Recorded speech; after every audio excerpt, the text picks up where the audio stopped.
ओम नमो भगवते वासुदेवाय। ओम नमो भगवते वासुदेवाय। ओम नमो भगवते वासुदेवाय। ओम नमो भगवते वासुदेवाय।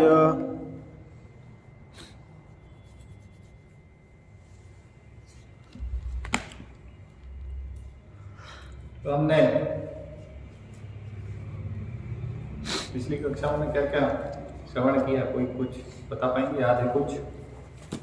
जो भी याद हो कुछ रिवीजन जल्दी से क्विक।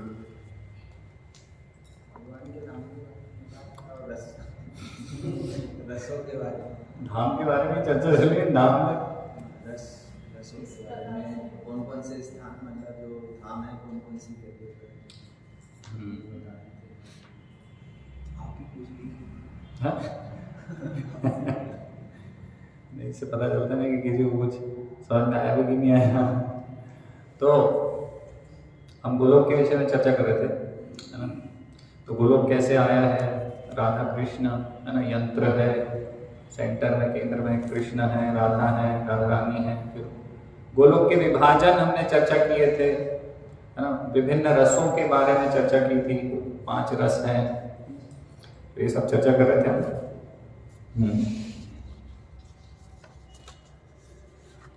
तो कुछ चीजें पिछले लेक्चर में छूट गई थी, तो मैं पहले वो यहाँ पर हम चर्चा करते हैं, फिर आगे बढ़ेंगे ना।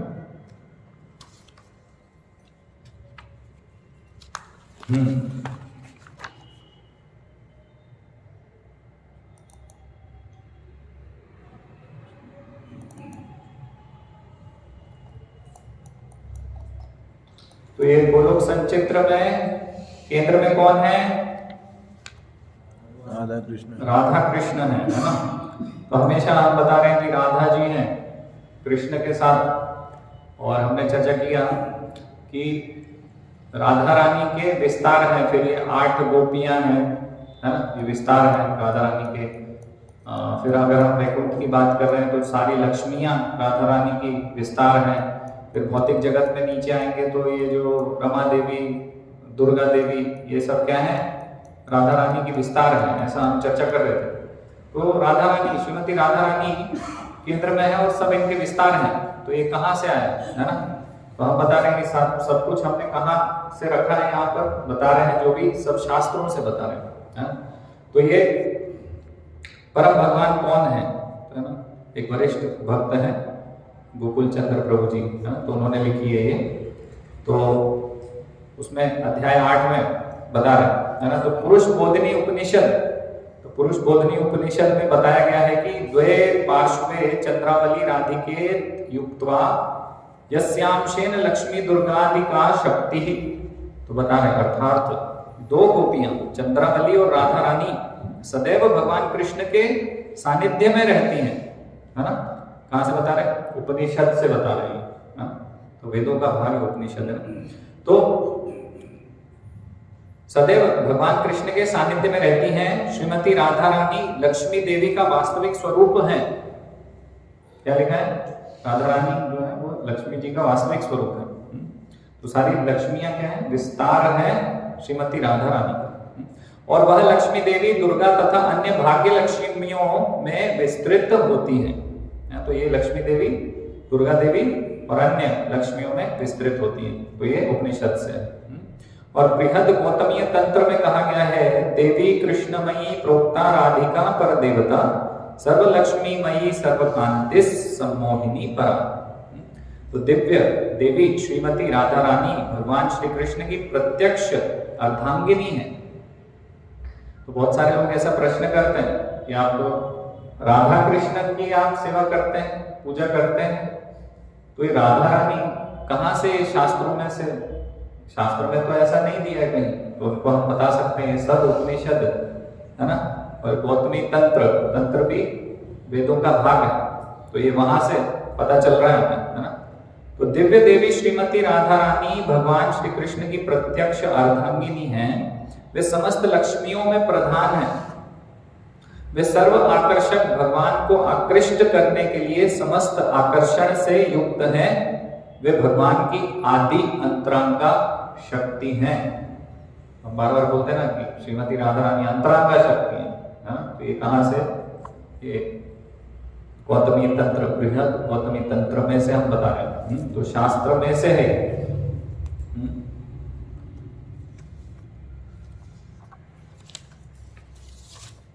ओके,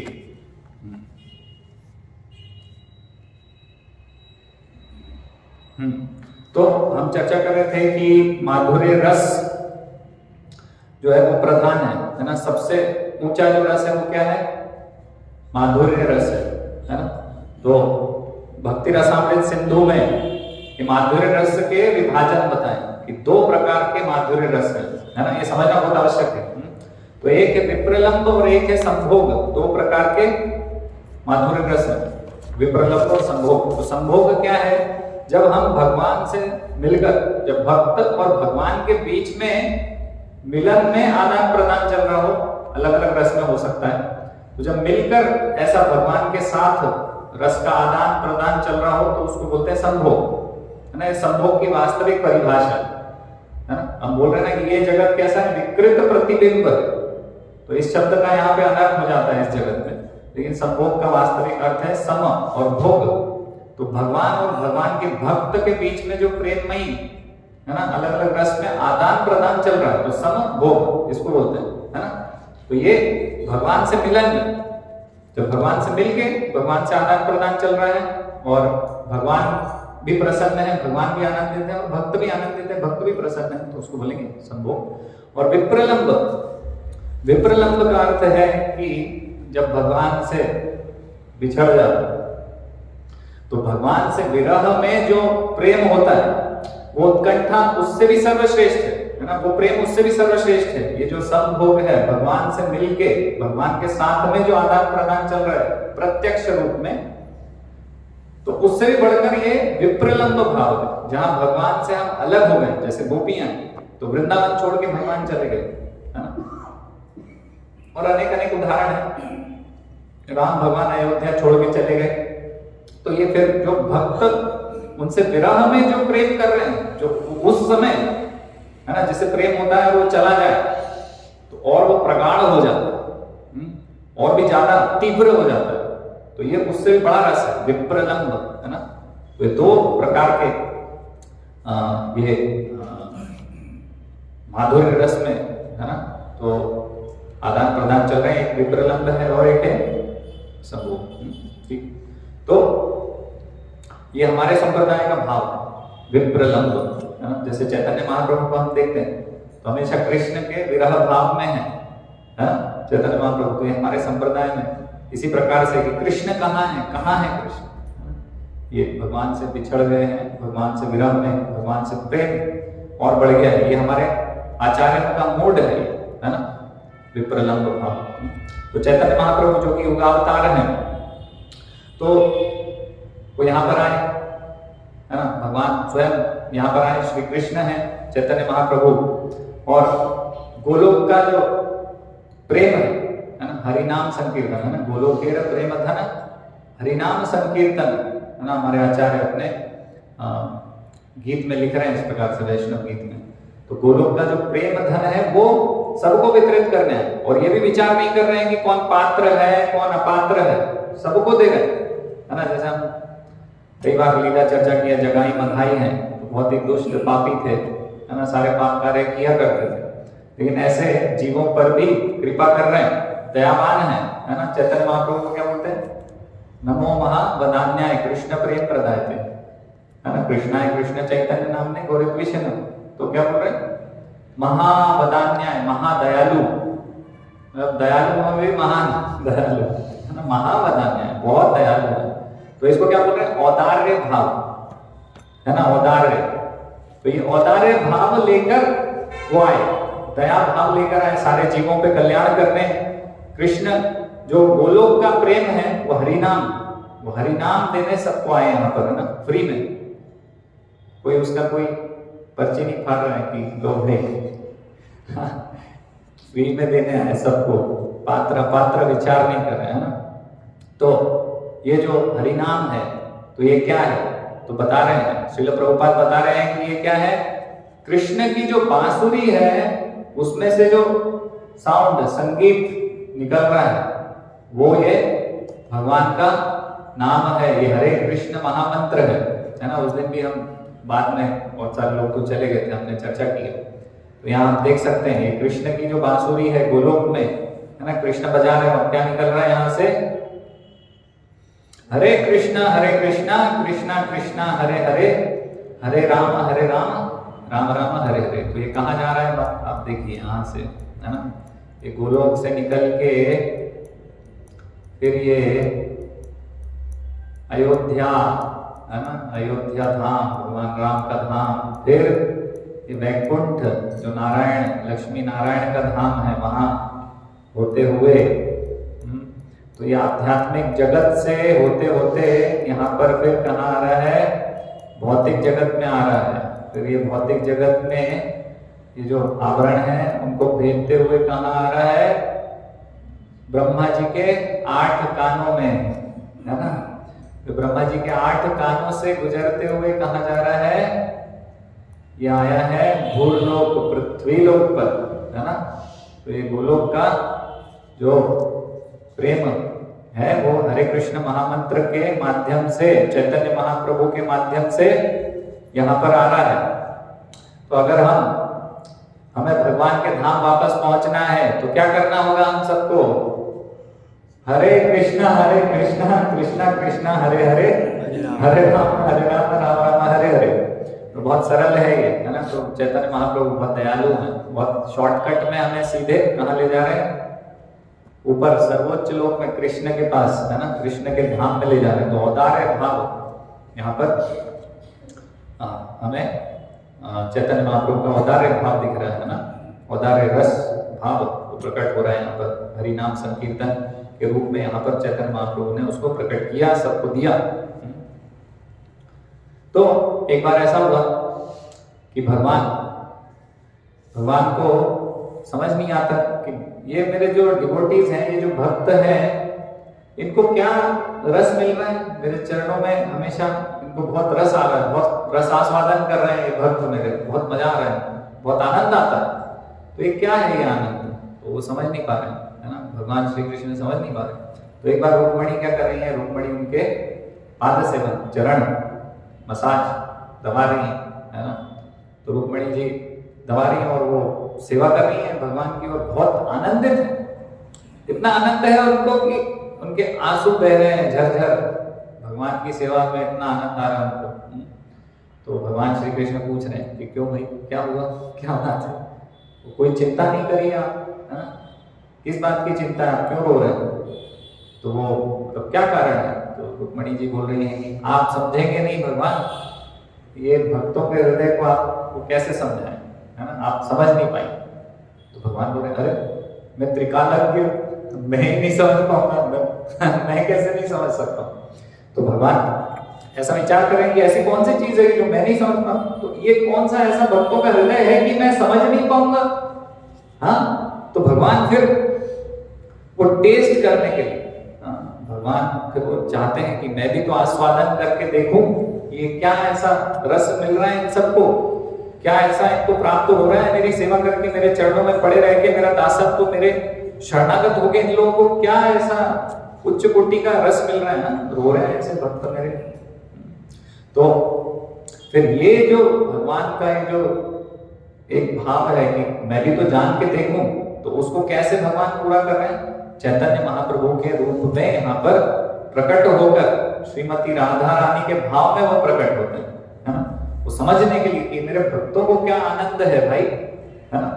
ये गोपियां हैं, ये मैं रहता हूं तो ये इनको आनंद है, मैं नहीं रहता हूं तो वो इनका प्रेम और बढ़ जाता है, तो ये क्या आनंद है ना। तो ये रसास्वादन करने के लिए चैतन्य महाप्रभु के रूप में भगवान श्री कृष्ण स्वयं आए हैं है ना।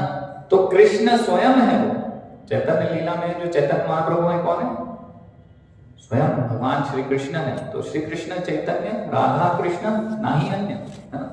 तो राधा कृष्ण है, तो कृष्णदास कविराज गोस्वामी बता रहे हैं। तो जैसे कृष्ण है स्वयं भगवान है, और श्रीमती राधा रानी कौन है, उनका विस्तार है, अंतरंगा शक्ति तो आह्लादिनी शक्ति है ना, उनको आनंद देने वाली शक्ति है ना, आनंद देती है जो भगवान को। और जब कृष्ण और राधा मिल जाते हैं तो ये कौन है? ये चैतन्य महाप्रभु है ना, तो ये कृष्णदास कविराज गोस्वामी बता रहे हैं। और फिर वो इस भाव को प्रकट कर रहे हैं ना, भगवान से एकदम बिछड़े हुए हैं और उनको लग रहा है कि अरे मतलब कुछ भी नहीं है ये जगत, तो है ना, बेकार है सब, ऐसा लग रहा है। भगवान से प्रेम और प्रगाढ़ हो रहा है उनका, और जो विरह है वो बहुत ज्यादा विरह उनको फील हो रहा है उनको, है ना, भगवान से बिछड़ रहे हैं, वो ऐसा लग रहा है उनको, और वो रो रहे हैं, नाच रहे हैं, रोमांच कंपाशु ये सब हो रहा है उनको, है ना, और ये सब कर रहे हैं वो। लेकिन ऐसा नहीं है कि वो भगवान श्री कृष्ण है तो ऊपर से वो दिखा रहे हैं, ड्रामा कर रहे हैं, लीला कर रहे हैं। उनकी योग माया इस लीला में उनको हेल्प कर रही है, मतलब उनकी मदद कर रही है। योग माया आवृत कर दे रही है उनका ऐश्वर्य ज्ञान की वो भगवान श्री कृष्ण है।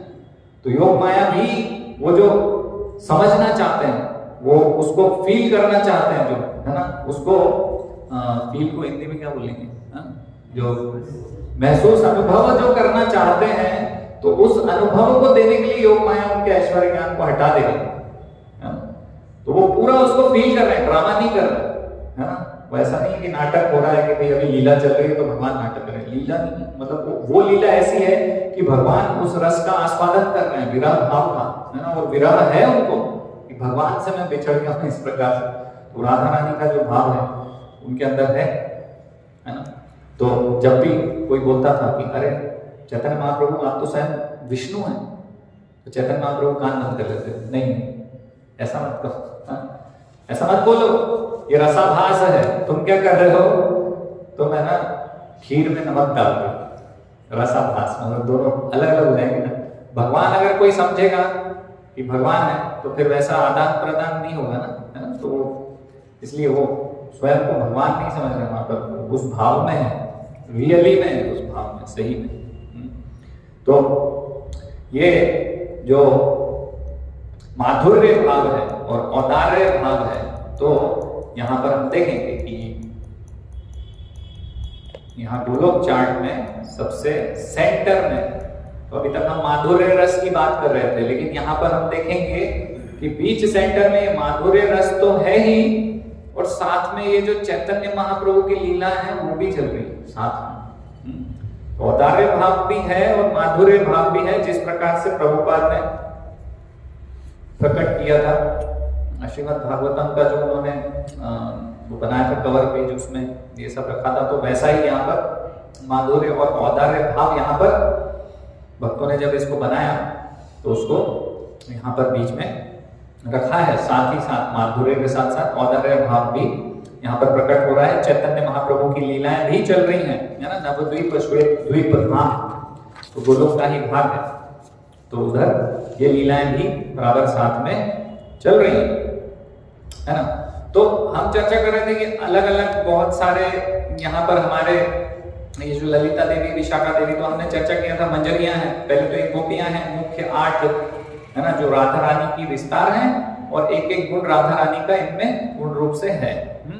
और उसके पीछे फिर उनकी मदद करने के लिए यंग गर्ल्स, है ना, जो तो वो है मंजरियां, रूप गोस्वामी, रूप मंजरी रति, है ना। इस प्रकार से हम चर्चा कर रहे थे कि अलग अलग हमारे जो आचार्य है वो यहाँ पर बैठे हुए हैं बिल्कुल राधा कृष्ण के बगल में, जहाँ पर अन्य देवी देवता भी घुस नहीं सकते, है ना।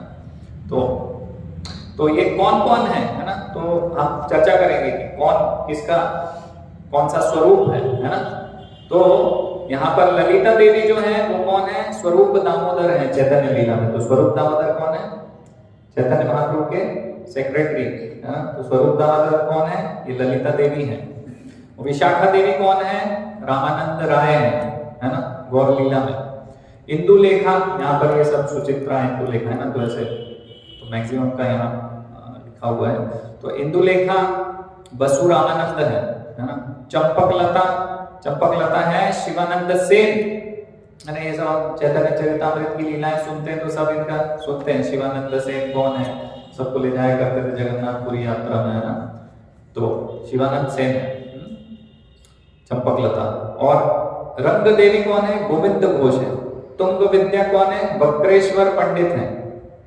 कल आप पूछ रहे थे ना कि कौन का क्या स्वरूप है ना? तो ये कल चर्चा में रह गया, कल नहीं मतलब पिछले क्लास में।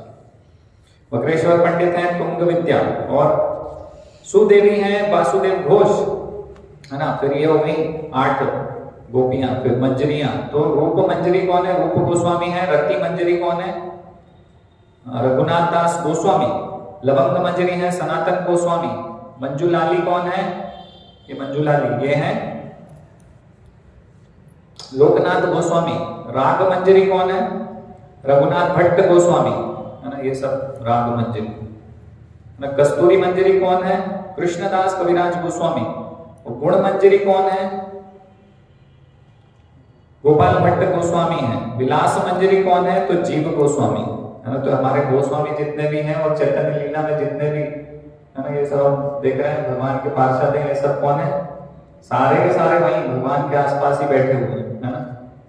और हम चर्चा कर रहे थे रूप गोस्वामी के आसपास कहीं एक पंखुड़ी श्रील प्रभुपाद की भी है, इस्कॉन की, है ना। ओके, और विशेष, है ना, तो हम रस के विषय में चर्चा कर रहे थे कि 5 रस हैं अलग अलग। तो ये पूरा सर्कल बीच के सेंटर का क्या था? माधुर्य रस था, है ना। उसके बाद वात्सल्य रस, फिर साख्य रस, फिर दास्य, फिर शांत रस, ऐसे चर्चा कर रहे थे। तो एक बहुत विशेष बलराम जी के विषय में है, यूनिक फीचर बलराम जी का कि 5 रस में बलराम जी भगवान के साथ रहते हैं, भगवान की सेवा करते हैं 5 रस, है ना। तो एक हो गया शांत रस। तो शांत रस में किस प्रकार से सेवा करते हैं कि बलराम जी यमुना जी में विस्तारित हो जाते हैं, है ना। और फिर हमने चर्चा किया था कि अलग अलग जैसे कि मृदंग है, करताल है, ये सब क्या है? भगवान की सेवा में, भगवान के जूते जो भी लगेगा भगवान की सेवा में, है ना। तो ये सब क्या है? ये सब शांत रस में बलराम जी भगवान की सेवा कर रहे हैं। फिर दास्य रस, तो भगवान की सेवा करते हैं, कृष्ण की सेवा करते हैं दास्य रस में, है ना। दास भाव से कृष्ण की सेवा करते हैं, तो हम देख ही रहे लीलाओं में। तो दास्य रस में भी सेवा करते हैं। और वात्सल्य रस भी है उनको साथ साथ कि कृष्ण को कैसे सुरक्षित रखना है, जैसे पिता अपने पुत्र को सुरक्षित रखते हैं हमेशा, तो वैसा भाव भी है उनका। लीलाओं में हम देखते हैं असुर आते हैं जब भी, तो बलराम जी हमेशा रहते हैं वहां पर, सुरक्षित करना चाहते हैं हमेशा कृष्ण को। तो वात्सल्य भाव भी है उनमें, है ना। और साख्य रस तो है, दोनों मित्र की तरह हर जगह है ना, सब जगह मित्रवत व्यवहार है उनका, मित्र है। और माधुर्य रस में विशेष कि माधुर्य रस में जो बलराम जी हैं वो कौन है? अनंग मंजरी, तो मंजरी है।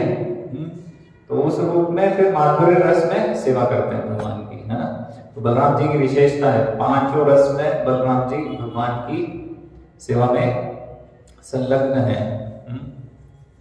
ओके, अब हम कुछ बाद में चर्चा कर रहे थे, है ना, कि गोलोक और गोकुल।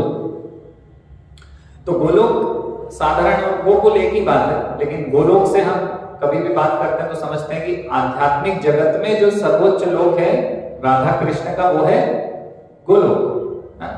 और फिर जो गोकुल की बात करें तो गोकुल कहाँ है? ये जो हमारे ये पृथ्वी लोक पर जो वृंदावन है उसको गोकुल बोल रहे हैं ना, समझने के लिए ऐसे। तो हम चर्चा कर रहे थे कि जीव गोस्वामी बता रहे हैं कि कोई अंतर नहीं है गोकुल में और गोलोक में, है ना। एक ऊपर है और एक नीचे, एक आध्यात्मिक जगत में है, एक यहाँ पर भौतिक जगत में है, तो कोई अंतर नहीं है। तो वैसे देखा जाए तो ऐसे तो कोई अंतर नहीं है, लेकिन कुछ भेद है भी, है ना।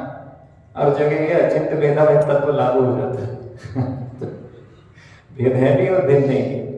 तो भेद तो ऐसे नहीं है क्योंकि वो भी भगवान का धाम है, और ये भी भगवान जब आते हैं तो भगवान का धाम और पूरा सब कुछ एक साथ उठ के यहाँ आता है, तो ये भी भगवान का धाम है और वही धाम है, लेकिन अंतर है। तो अंतर क्या है? तो ऐसे कुछ अंतर है ना, जिसकी वजह से श्रील भक्ति विनोद ठाकुर बता रहे हैं कि ये जो इस भौतिक जगत का जो गोकुल है वो आध्यात्मिक जगत से भी थोड़ा श्रेष्ठ है। तो कैसे श्रेष्ठ है ना, हमें तो ऐसा लगेगा कि नहीं, आध्यात्मिक जगत वाला जो गोलोक है वो ज्यादा श्रेष्ठ है, लेकिन भक्ति विनोद ठाकुर बता रहे हैं कि कुछ कारण है उसमें, है ना। तो कारण क्या क्या है? तो एक कारण है कि कुछ लीलाएं ऐसी होती हैं जो कि गोलोक वृंदावन में नहीं है, लेकिन यहाँ के गोकुल में होती लीलाएं स्पेसिफिकली, स्पेसिफिकली एक्सक्लूसिवली कहाँ होती है? यहाँ के गोकुल में होती। कोई ऐसा सोच के बता सकते हैं कौन सी ऐसी लीलाएं हैं? थोड़ा सा विचार करके। ऐसा क्या हो सकता है जो यहाँ हो रहा है और वहां नहीं हो रहा है? ऐसा कैसे हो सकता है?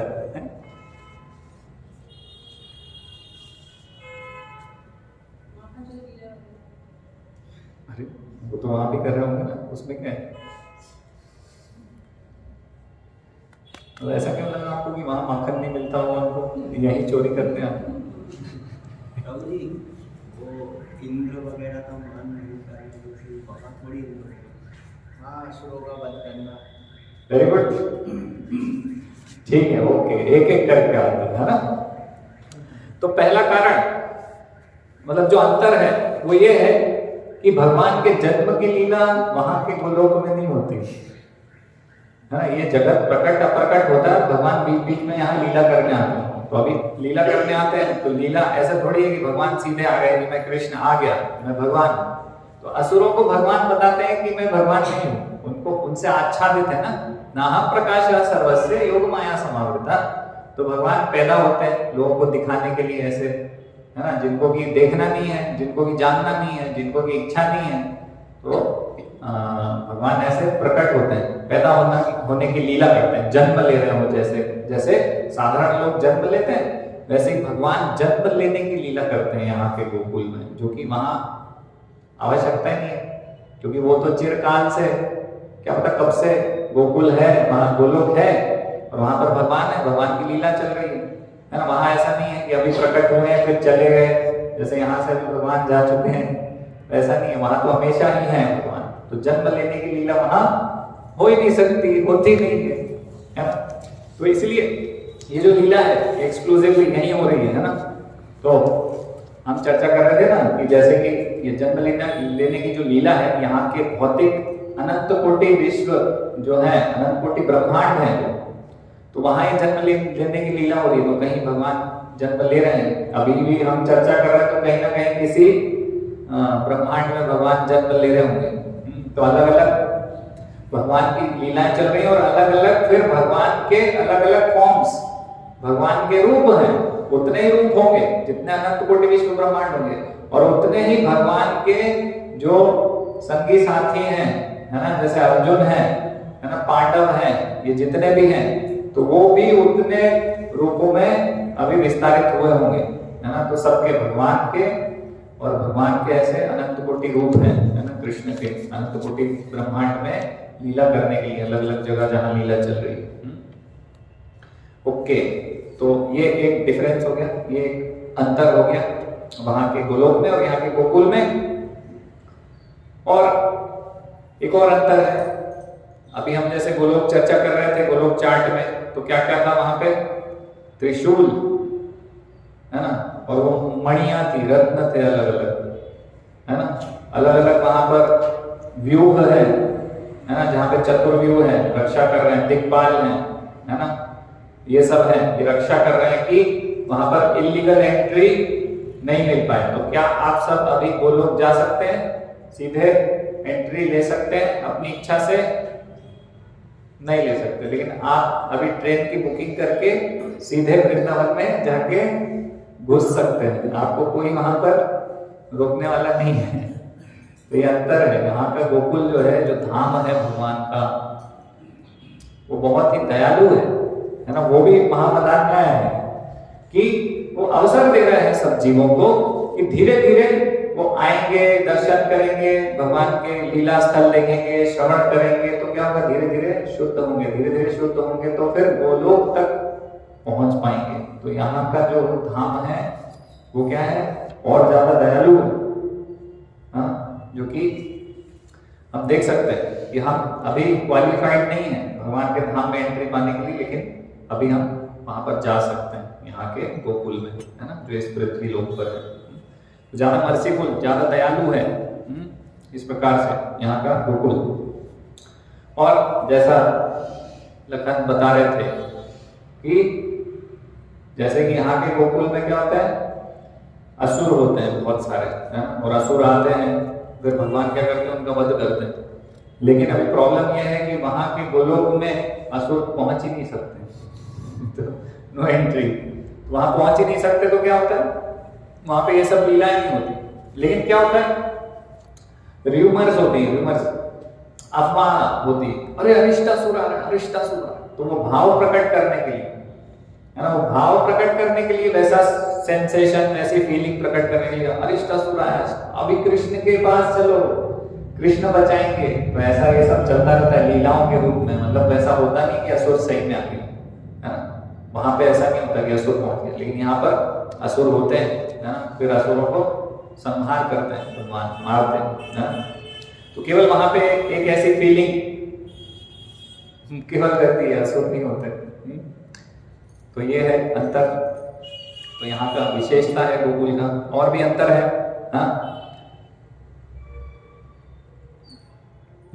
जैसे कि एक अंतर है कि वृंदावन छोड़कर भगवान श्री कृष्ण कहाँ चले जाते हैं, मथुरा चले जाते हैं, और फिर कभी लौट कर नहीं आते। फिर मथुरा से कहाँ चले जाते हैं, द्वारिका चले जाते हैं, लौट के वृंदावन नहीं आते। तो ये जो बिछड़ना हुआ सभी भक्तों का, तो ये कहाँ की लीला है, एक्सक्लूसिव गोकुल की लीला है ना। भगवान वृंदावन, गोलोक वृंदावन से कहीं नहीं जाते, वहां पर ये लीला होती है ना। यहाँ पे क्या होता है, यहाँ पे ये जो विरह है वो और बढ़ जाता है वृंदावन वासियों का, ब्रजवासियों का, भगवान छोड़ के चले जाते हैं। तो ये लीला वहां पर नहीं हो रही है, भगवान हमेशा वहां साथ नहीं रहते, है ना। ऐसा नहीं होगा कि भगवान वृंदावन छोड़ के गए, हालांकि कृष्ण जाते नहीं है, लेकिन ये लीला है ऐसी कि कृष्ण गए और लौट के नहीं आए। तो ये लीला लेकिन वहां नहीं होगी कि अक्रूर उनको ले गए, है ना, ऐसा लीला नहीं होता वहां। अक्रूर ले गए और फिर सब वहां पर अस्त व्यस्त हो गए सब भक्त, है ना, निष्प्राण हो गए, बिना प्राण के हो गए। तो ये लीला वहां नहीं होगी, यहीं होगी। और फिर हम देखते हैं कि यहाँ पर जो गोपियां हैं उनके पति हैं, है ना, जैसे राधा रानी के पति हैं या अन्य गोपियों के पति हैं, है ना, क्या क्या नाम थे उनके, अभिमन्यु, भैरवी, ऐसा कुछ कुछ नाम थे उनके, है ना। तो वहां नहीं होते गोलोक में, है ना। गोलोक में सारी गोपियों के केवल एक ही मालिक है, कौन है, भगवान श्री कृष्ण है ना। वो लीला यहीं के लिए है, यहाँ पर गोपियों के ऐसे पति होते हैं। उसका भी कारण है, उसमें ऐसा नहीं है। तो क्या होता है कि मतलब एक जैसे यहाँ पर तो वैसा है कि गोपियां गई हैं और फिर उनको टेंशन हो गई कि अरे अभी घर वाले क्या सोचेंगे, हम सब यहाँ आ गए, ऐसा, है ना, एक टेंशन का माहौल। और वैसा फिर वो एक मतलब भगवान से जो प्रेम है वो और तीव्र है इस भाव के साथ, है ना, कि सब कुछ छोड़कर ऐसे गोपियां आई हैं, है ना। लेकिन ये क्या है, गोलोक में किस प्रकार से होता है, भगवान के आध्यात्मिक लोक में वो इस प्रकार से होता है कि पति नहीं है, लेकिन फिर वही ऐसे बातें होंगी कि अरे हमारे वेट कर रहे हैं पति, है ना। केवल वो भाव को लेकर आने के लिए सबके अंदर। तो असलियत में ऐसा नहीं होता गोलोक में, केवल यही होता है। हाँ, तो ये सब है। और एक और चीज है, श्रील भक्ति विनोद ठाकुर बता रहे हैं कि वो ऐश्वर्य गोलोक है, तो उसका ऐश्वर्य छुपता नहीं। जैसे वहां के वृक्ष बता रहे हैं कि बहुत ऊंचे हैं, 100 फीट लंबे। यहाँ के कैसे हैं, गोकुल के हम तो गए वृक्ष देखें, साधारण जैसे सब जगह होते हैं, मीडियम साइज के वैसे होते हैं। बोले वहां का ऐश्वर्य जो है वो छुपेगा नहीं गोलोक का। तो यहाँ का वो ऐश्वर्य भाव उतना नहीं है, है ना, कम है। तो ये अंतर है ना। तो हम देख रहे थे कि ऐश्वर्य भाव जहां जितना है तो वो धाम क्या होता है, नीचे आता जा रहा है। नहीं तो गोलोक ऊपर है, वैकुंठ नीचे। क्यों? क्योंकि ऐश्वर्य भाव प्रधान है वैकुंठ में। तो इस प्रकार से, तो इसलिए ये सब कारण है कि श्रील भक्ति विनोद ठाकुर क्या बोल रहे हैं कि गोकुल में कौन जाता है, गोकुल में वो लोग जाते हैं जो वैदिक भक्ति कर रहे हैं। गोलोक में कौन जाता है, गोलोक में वो लोग जाते हैं जो वैदिक भक्ति कर रहे हैं, विधि विधान पालन करके कर रहे हैं। और रागानुग भक्ति जो कर रहे हैं वो कहाँ जाएंगे, वो यहाँ के पृथ्वी लोक के गोकुल में उनकी एंट्री होगी, ऐसा बता रहे श्रील भक्ति विनोद ठाकुर, है ना। तो इसलिए थोड़ा सा ऊपर रखना है यहाँ के गोकुल को श्रील भक्तिविनोद ठाकुर ने, है ना। तो बता रहे हैं अंग्रेजी में ऐसा लिखा हुआ है, says Gokul is, Srila Bhaktivinod Thakur says Gokul is more higher than Golok Vrindavan. Gokul का जो स्तर है वो कैसा, गोलोक वृंदावन से भी ऊपर बता रहे हैं। और ऐसा श्रील विश्वनाथ चक्रवर्ती ठाकुर ने भक्ति रसामृत सिंधु की जो अपनी टीका करी उसमें भी लिखा है। कल चर्चा का विषय था कि एक प्रभु जी कुछ और बता रहे थे ना, लेकिन ऐसा लिखा है विश्वनाथ चक्रवर्ती ठाकुर ने भी ये सब वर्णन किया। ओके,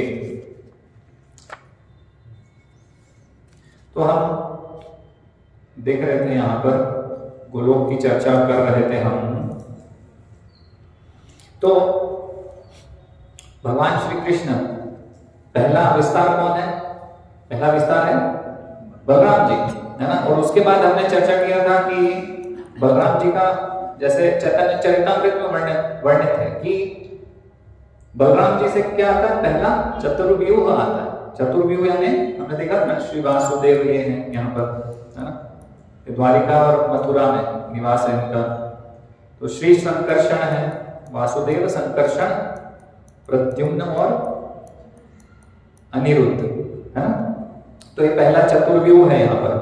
अभी क्या है कि पहले चतुर्व्यूह से, तो मतलब ये चतुर्व्यूह से फिर 24 और विस्तार आते हैं इनके।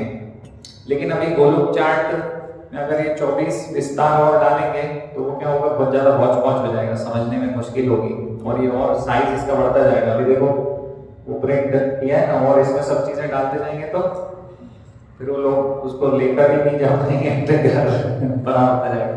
तो इसलिए उसको वहां पर प्रदर्शित नहीं किया है, लेकिन वो 24 जो विस्तार हैं विष्णु जी के, मतलब ये चतुर्व्यूह के 24 विस्तार वहां पर उपस्थित है ना। तो समझना पड़ेगा कि वहां है।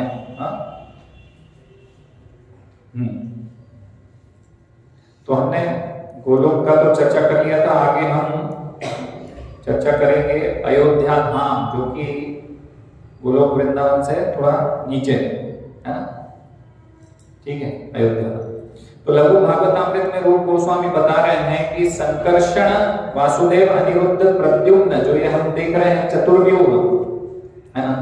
तो ये जो चतुर्व्यूह है इनका विस्तार है भगवान राम, लक्ष्मण, शत्रुघ्न, है ना। ये चारों भाई जो हैं, भरत और शत्रुघ्न, ये कौन है, ये इन 4 चतुर्व्यूह का विस्तार।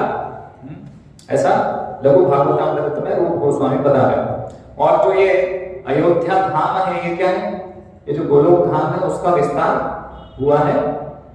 गोलोक धाम ने अपना विस्तार किया है अयोध्या धाम में। ये और बृहद भागवतामृत में सनातन गोस्वामी बता रहे हैं, क्या बता रहे हैं, वैकुंठ से दूर अयोध्या। अभी ये हमको पता चल रहा है कि अयोध्या की पोजीशन क्या है। हमने यहाँ पर गोलोक वृंदावन है, ऊपर गोलोक है, और यहाँ पर नीचे वैकुंठ है, उसके बीच में अयोध्या को रखा है। तो ये कहां से आया, तो ये यहाँ से आया बृहद भागवतामृत में सनातन गोस्वामी बता रहे हैं ना।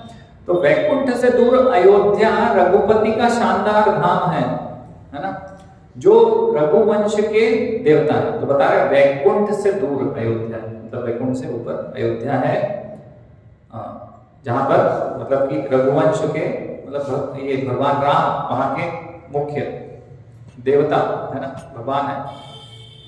और उससे आगे द्वारिका शहर चमकता है, जो यदुओं के दिव्य कृष्ण को प्रिय है। तो यहां से निकल के है कि ये जो अयोध्या है ये कहाँ है, द्वारिका और वैकुंठ लोक के सेंटर बीच में है यहाँ समझना, ठीक है। तो इसलिए इसको यहाँ पर बनाया हुआ है ना गोलोक चार्ट में। तो यहाँ पर वैकुंठ से ऊपर है, तो वैकुंठ में तो पूरा ऐश्वर्य का भाव है, ऐश्वर्य है ना, भगवान पूरे प्रकट है कि वे भगवान है। लेकिन अयोध्या में कहीं ना कहीं भगवान तो है, समझ रहे हैं, लेकिन एक भगवान से थोड़ी आत्मीयता है ना, वो भाव है, भगवान से थोड़ी आत्मीयता है, इसलिए ये थोड़ा ऊपर है। तो वृंदावन में तो कोई किसी को मतलब ही नहीं है कि भगवान है कि क्या है। कोई सोच रहा है मेरा मित्र है, कोई सोच रहा है मेरा बालक है ना, कोई सोच रहा है कि तो हमारे ब्रजवासी हैं, है ना, हमारे मोहल्ले के। तो ऐसा भाव है उनका, उनको ये पता ही नहीं है, वो तो भूले हुए हैं योग माया के प्रभाव से कि ये भगवान है, तो भूले हुए है ना। तो सबका भाव ऐसा है कि अरे ठीक है ये तो कृष्ण है, ठीक है बालक है कोई, है ना, ऐसा है। मतलब प्रेम है सबको भगवान से, लेकिन भगवान है ऐश्वर्य ये कुछ नहीं पता है किसी को, है ना। तो जैसे गोवर्धन लीला हुई तो भगवान ने गोवर्धन उठाया, तो नंद बाबा यशोदा मैया को याद तो है कि गर्ग मुनि ने बताया था भाई जब ये प्रकट हुए थे, पैदा हुए थे, कि भाई ये कुछ विशेष बालक है। लेकिन फिर भी अरे भाई क्या करूं, लाठी लगाऊं, गोवर्धन तो उठा लिया सबने, जो गोप है वहां के, और नंद बाबा ने सबने लाठी लगा ली। तो यशोदा मैया सोच रही है कि कृष्ण ने नहीं उठाया ये, गोवर्धन किसने उठाया, ये जो सबने लाठी लगाई ना इन लोगों ने उठाया, है ना। तो क्योंकि उनका भाव वो ऐश्वर्य है नहीं, उनके हृदय में वो भगवान से अपना बालक समझ रहे हैं, है ना। योग माया ने अमृत किया हुआ है उस ज्ञान को, ऐश्वर्य ज्ञान को पूरा। तो यशोदा मैया को लग रहा है हाँ भाई, है ना। तो ऐसे ही जब भी कृष्ण किसी को जैसे कि कोई राक्षस है, कोई असुर है, उसको मार रहे हैं, तो सब बोल रहे हैं कि हाँ ये तो विष्णु की कृपा है, वो सब बहुत अच्छे से फिर विष्णु की पूजा कर। लेकिन उनको ये बिल्कुल भी नहीं है कि ये भगवान है, या कुछ उनको ऐसा महसूस नहीं हो रहा है कि ये भगवान है ना। लेकिन द्वारिका में, मथुरा में थोड़ा सा ज्ञान है कि भाई ये कौन है, ये भगवान है। लेकिन फिर सोच रहे हैं कि हमारे कुल के हैं, ये सब विचार है उनके मन में, है ना। तो यह कहीं ना कहीं एक जो इंटीमेसी, जो आत्मीयता है वो भगवान से वो है वहां पर। तो ऐसे ही हम देख रहे हैं कि अयोध्या में भी मतलब सबका ये है कि हमारे राजा है ना, ये राजा है और हम इन सब की प्रजा है। इस प्रकार से भगवान राम को देख रहे हैं, तो कुछ ऐसा भाव सबके हृदय में है। लेकिन वैकुंठ में कैसा है, वैकुंठ में सबको पता है ये तो भगवान है, प्योर दास्य रस है वैकुंठ में, कोई इंटीमेसी, कुछ ऐसा आत्मीयता नहीं है, सब बहुत सावधानी से रहते हैं वहां भगवान से।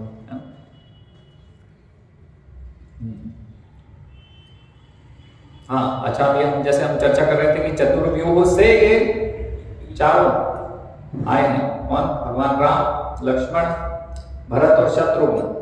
लेकिन एक और वर्णन है ना। तो रूप गोस्वामी बता रहे हैं, रामायण से ही बता रहे हैं। तो क्या बता रहे हैं कि जो नारायण है वो उनकी आदि शक्ति जो है, हाफ 1/2 आदि शक्ति जो है वो कौन है, राम भगवान। और 1/4 शक्ति नारायण की कौन है, लक्ष्मण जी है, रामायण में ऐसे वर्णन। और 1/8 क्या बोलेंगे उसको, 1/8 शक्ति जो है वो भरत और शत्रुघ्न है नारायण की। तो ये दो वर्णन इस प्रकार से मिल रहे, चतुर्व्यूह से आ रहे हैं और नारायण से भी आ रहे हैं, ये चारों ऐसा वर्णन है ना।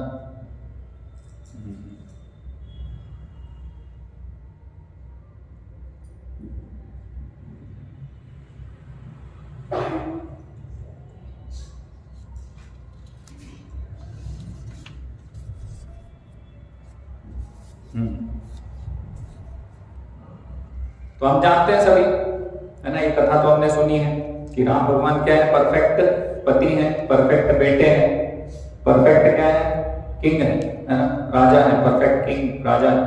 तो हम देखते हैं उनका व्यवहार कैसा है। तो जब दशरथ चाह रहे थे कि ये राजा बने, तो क्या करा उन्होंने सब दूर घोषणा कर दी, सारी तैयारी करना शुरू कर दी कि अभी राम को क्या करना है, राम को राजमुकुट पहनाना, राजा बनाना।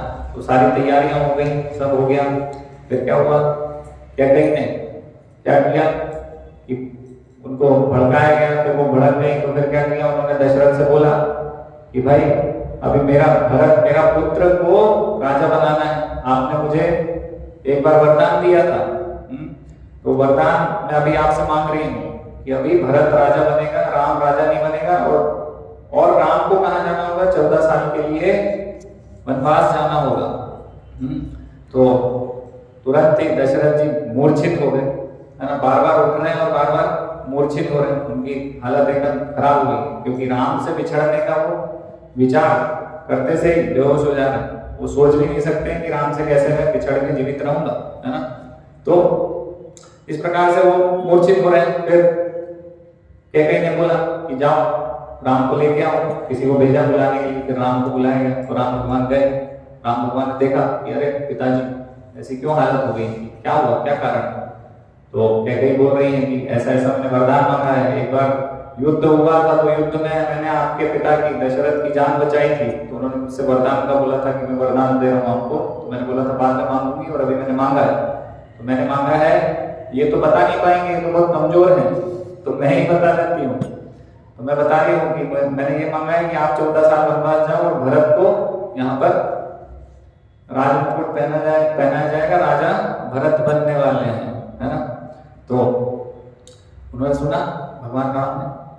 और अगर हमें ऐसा बोला जाता कि पिता की जायदाद हम किसी और को दे रहे हैं, आपको नहीं मिल रही, हम तुरंत बोलते अरे ये तो अन्याय है हमारे साथ, घोर अन्याय हो रहा है, हम कोर्ट में जाएंगे। चाहे तो पहले तो यही लड़ लेते हैं, कोर्ट तो बाद में जाएंगे, पहले तो चालू हो जाए यहीं। हाँ, लेकिन भगवान राम को देखो, भगवान राम कैसे हैं। तो भगवान राम ऐसे हैं कि जैसे आए थे वैसे ही हैं वो। मतलब जैसे वो आए थे कि उनको कुछ नहीं पता है और राजा बनना है तो ठीक है और नहीं बनना है तो ठीक है, तो वो वैसे ही थे। तो वो आए और जैसा उनका चेहरा था वैसे ही रहा। लेकिन उनको बुरा लगा, एक बात बुरी लगी। उन्होंने बोला कैकेयी को कि माता अगर ऐसी बात थी तो मुझे बोल देते, पिताजी को क्यों परेशान किया, आप देखिए क्या हालत हो गई है उनकी, उनको क्यों परेशान किया। ये बात मुझे बुरी लग रही है कि आपने मुझे सीधे क्यों नहीं बोला, आप मुझे अपना नहीं समझते। इसका मतलब मुझसे सीधे बोल देते तो मैं सीधे राज्य दे देता भरत को। भरत मेरा छोटा भाई है, क्या समस्या है उसमें, वो राज करे, कोई प्रॉब्लम नहीं। और 14 साल वनवास जाना है, ठीक है चला जाऊंगा, क्या प्रॉब्लम है, सीधे मुझे ही बोल देते। आप पिताजी को बोलने की क्या आवश्यकता। ये बात उनको बुरी लगी कि मुझे क्यों नहीं बोला आपने, पिताजी को क्यों परेशान किया। ये बात बुरी नहीं लगी कि राज्य अभी चला गया। तो वहां फिर क्या करा उन्होंने, परिक्रमा करी दशरथ जी की, चरण छुए, कैकेयी माता के चरण छुए, चरण स्पर्श किया, फिर बाहर निकल गया। बाहर निकल गए तो सब चिल्ला रहे जय जय श्री राम, जय जय श्री राम। सब खुश है, प्रजा खुश है, राजा देखना चाहती थी प्रजा, राम भगवान को राजा बनते हुए देखना चाहती थी, बहुत खुश थे। सब बहुत खुश है, चिल्ला रहे हैं राम को देख के। और कोई वहां नहीं पहचान पाया कि भगवान राम के साथ अभी ऐसा हुआ है कि राज्य छिन गया। तो भगवान श्री राम कैसे हैं, अंदर से बिल्कुल साफ है, स्पॉटलेस, कोई अंदर एक चीज भी नहीं है ना, जो हम सबके अंदर है, काम क्रोध लोभ मोह मद मत्सर्य ईर्ष्या द्वेष हिंसा, कुछ नहीं है भगवान के हृदय।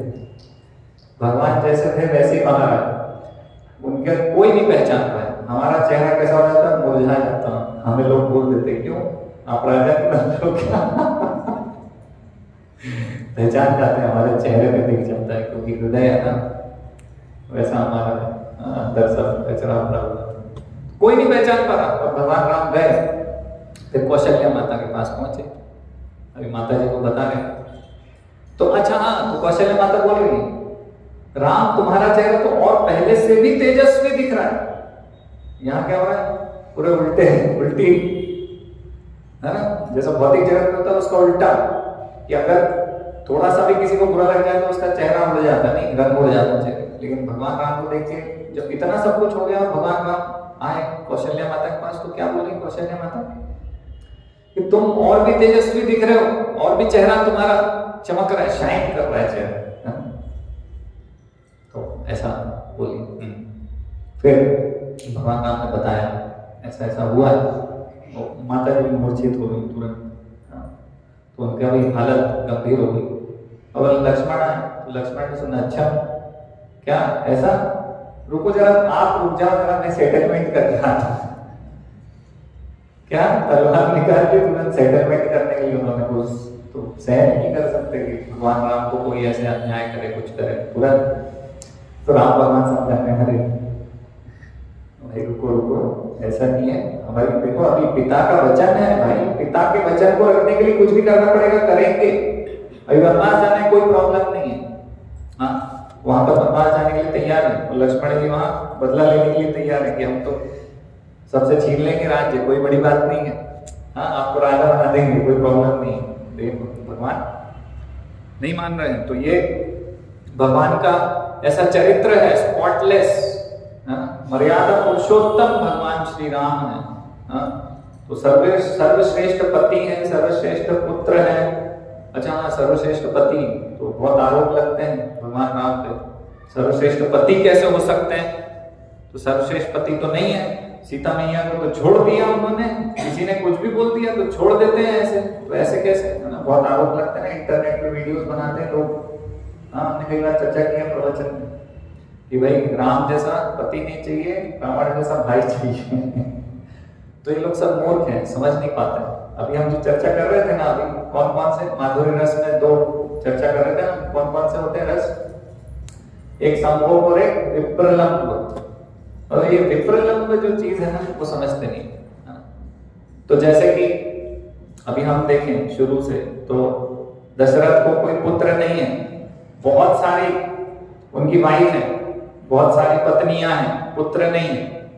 तो भगवान से विरह क्या है? विप्रलंब। भगवान आइए आइए, भक्त है, प्रार्थना कर रहे हैं, भगवान आए, भगवान से विरह, भगवान को आने के लिए प्रार्थना कर रहे थे, भगवान क्या हुआ? आ गए। तो क्या हुआ? रस और हजारों गुना बढ़ गया, भगवान आ गए। अभी विप्रलंब से क्या हो गया? वापस मिलन, संभोग, इस प्रकार से। फिर भगवान थोड़े बड़े हुए, तो फिर कौन है? विश्वामित्र आ गए, बोले इनको ले जाना है आपके दोनों कुमारों को। कहा? वो परेशान कर रहे हैं राक्षस, यज्ञ नहीं हो रहे, ये नहीं हो रहे, वहां ले जाना। तो दशरथ की इच्छा नहीं है, बोले मैं चलता हूँ आपके साथ, इनको मत ले जाओ, मैं चलूंगा, नहीं यही जाएंगे। तो भगवान क्या कर रहे हैं? अभी मिलन हुआ तो भगवान देख रहा है, अच्छा अभी ये इसको और उत्कंठा को और प्रेम को बढ़ाना है। विप्रलंब, बिछड़ेंगे तो और तीव्र हो जाएगा ये जो प्रेम है हमारा, भक्तों के बीच में जो आदान प्रदान और तीव्र हो जाएगा, प्रेम भक्ति और तीव्र हो जाएगी। तो इस प्रकार से फिर क्या हो रहा है? ले गए, चले गए वहां से। फिर क्या हुआ? फिर से विप्रलंब हुआ। तो फिर वहां से क्या हुआ? सीता जी से विवाह हुआ, फिर लेके आए, फिर से मिलन, फिर और प्रेम। इस प्रकार से प्रेम को बढ़ाते रहते हैं भगवान, है ना। तो बोर हो जाते हैं, ज्यादा संपर्क में रहते हैं, तो भौतिक जगत में ऐसा होता है, भगवान और भक्तों के बीच में ऐसा नहीं होता, लेकिन वो प्रेम को बढ़ाते हैं भगवान इस प्रकार से। फिर क्या हुआ? अभी भाई सब साथ में रह रहे हैं अच्छे से। फिर क्या हुआ है? 14 वर्ष का वनवास हो गया। भगवान ने कहा अच्छा और प्रेम को बढ़ाना है, 14 वर्ष का वनवास। फिर चले गए भगवान, है ना। तो यही चल रहा है, भगवान के साथ मिलन में प्रेम और भगवान के साथ बढ़ने में, मतलब बिछड़ने में और प्रेम को बढ़ाना, यही कर रहे हैं भगवान। पूरा रामायण देखें तो यही कर रहे हैं। फिर 14 वर्ष के लिए चले गए, है ना। फिर वहां पे भी सीता जी से भी बिछड़ गए, रावण ले गए, है ना। वो भाव विप्रलंब का वहां पर आया। फिर वापस लेकर आए, फिर सब लोग हंसी खुशी साथ में रहकर प्रेम में आनंदित होने लगे। फिर भगवान ने विचार किया कि प्रेम को और बढ़ाओ। फिर क्या किया? फिर छोड़ दिया। तो ये लीला है, ये भगवान के भक्त और भगवान ये समझ सकते हैं, है ना। रामायण में लिखा है कि सीता जी की तो इच्छा थी कि दोनों बालक हैं वो ऐसे ऋषि मुनियों के बीच में पले बढ़ेंगे, तो सीता जी की इच्छा थी इस प्रकार से। तो भगवान के भक्त और भगवान ये आदान प्रदान को अच्छे से समझ सकते हैं। ऐसे जो कर्मी है इनको समझ में आने वाला नहीं है, उनको तो यही समझ में आएगा कि ये तो गलत हुआ, ऐसा हुआ, भौतिक दृष्टिकोण लेकर चलते हैं। उस दृष्टि से भगवान की लीलाओं को तोड़ते रहते हैं अपने तराजू में, उनको समझ में आने वाला नहीं है कभी भी। तो ये है ना, आत्मीयता बढ़ती जा रही है और, है ना, भगवान से प्रेम और बढ़ता जा रहा है। भगवान उस प्रेम को बढ़ा देते हैं बिछड़ के।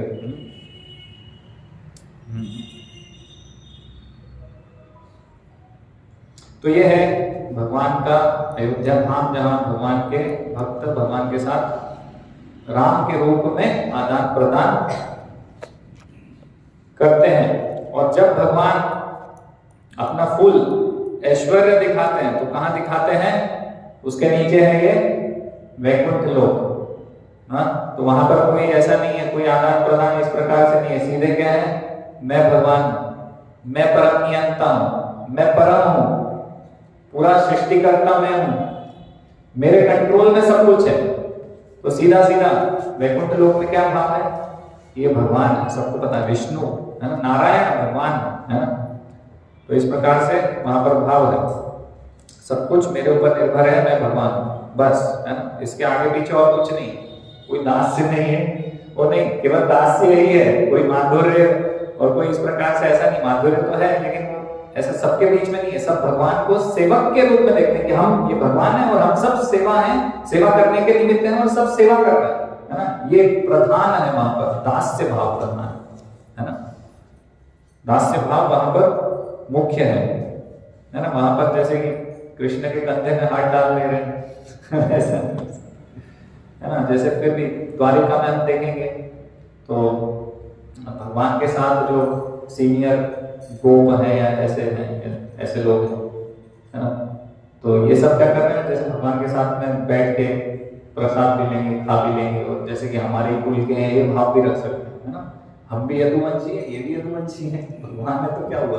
लेकिन यहाँ पे वो भगवान है तो क्या हुआ, नहीं चलेगा, ये भगवान है और हम दास हैं, यही प्रमुख है ना।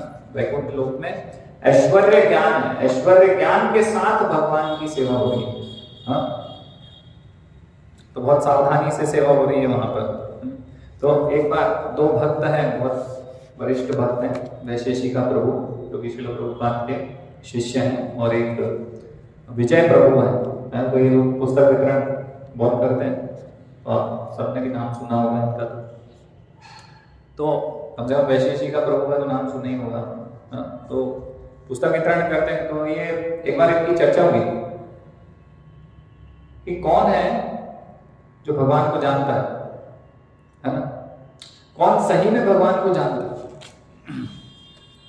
तो भौतिक जगत में हम देखते हैं कि लोग वो तो महामाया के अंडर में, महामाया के कंट्रोल में, तो उनको लगता है कि साईं बाबा भगवान है, किसी को लगता है कि देवी जी भगवान है, दुर्गा देवी जी, किसी को लगता है गणेश जी भगवान है, किसी को मतलब 33 करोड़ देवी देवता में से अलग अलग सबको भगवान लगते हैं, है ना। सब भ्रमित हैं, वास्तविकता में भगवान कौन है, गली गली में भी भगवान है, कोई भी भगवान किसी को भी मान लेते। तो यहाँ हम देखेंगे कि माया मुक्त जो जीव है वो समझ नहीं पा रहा है कि कृष्ण भगवान है। तो यहाँ इस जगत में लोग नहीं जान पा रहे कि भगवान कौन। अगर हम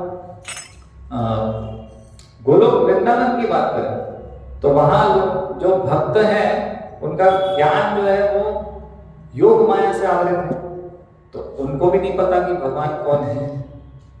कृष्ण को भगवान नहीं समझ रहे, तो कृष्ण को अपना मित्र समझ रहे हैं, कृष्ण को अपना पुत्र समझ रहे हैं, है ना, ऐसे समझ रहे हैं सब वहां पर। तो वहां भी नहीं जानते कि कृष्ण भगवान है, तो गोलोक में भी नहीं जानते, इस जगत में भी नहीं जानते। तो वैकुंठ में लेकिन हम बोल रहे हैं ऐश्वर्य ज्ञान है, तो जानते हैं कि विष्णु भगवान है। तो एक स्तर पे जानते हैं, लेकिन हम देखेंगे कि थोड़ा सा और हम उसमें डीप में जाएंगे तो पता चलेगा कि वो लोग सोचते हैं कि विष्णु सर्वश्रेष्ठ है, विष्णु से कृष्ण आते हैं, तो उनको भी वास्तविक ज्ञान नहीं है। वहां भी योग माया कार्य कर रही है कि विष्णु को परम समझ रहे हैं, नारायण को परम समझ रहे हैं, तो वहां भी वास्तविक ज्ञान नहीं है। तो वास्तविक ज्ञान कहाँ है फिर कि भगवान कौन है, कृष्ण भगवान है। तो सब जगह हम देख रहे हैं, लेकिन कुछ एक यहाँ जैसे श्रील प्रभुपाद जो प्रचार कर रहे हैं उसमें जो स्वीकार कर रहे हैं उस प्रचार को जाते हैं कृष्ण भगवान है। लेकिन हम देख रहे हैं कि अलग अलग लोग में कहीं भी कोई वास्तविकता नहीं जान पाते, है ना। जैसे कि हम भी बहुत अच्छे से भक्ति कर लें और भगवान की लीलाओं में अगर प्रवेश करना है तो योग माया हमारे ज्ञान को भी आवृत कर देगी कि कृष्ण भगवान है ना। तो ये वो ऐसे चर्चा कर रहे थे, तो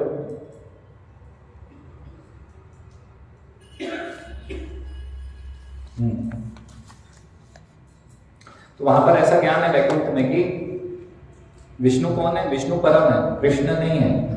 तो वो भी योग माया से आवृत है।